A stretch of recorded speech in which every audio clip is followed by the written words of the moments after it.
नमस्कार, सत्यदर्शन न्यूज मध्ये आपले स्वागत आहे। मी पायल शहा। एक नजर टाकूया आजच्या ठळक घडामोडीवर। डोळ्याचे पारणे फिटविणारे चिंचपोकळीच्या चिंतामणीची पहिली झलक तर पहा।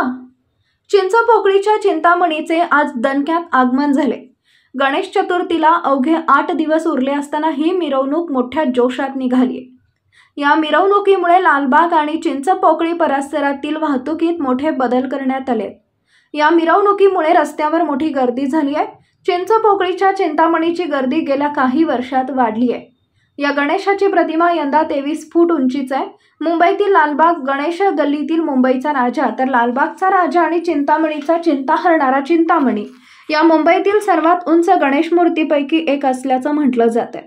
यंदा चिंतामणी गणेश मंडळाने जगन्नाथपुरीची थीम आहे। यंदा हे 103वे वर्ष आहे। या चिंचपोकळीच्या पुलावरून ही मिरवणुकीला सुरुवात झाली असून भायखळ्याच्या बकरी अड्ड्यापासून मिरवणुकीला सुरुवात झाली असून सायंकाळी 8 वाजता ही मूर्ती गणेश मंडपात पोहोचणार आहे।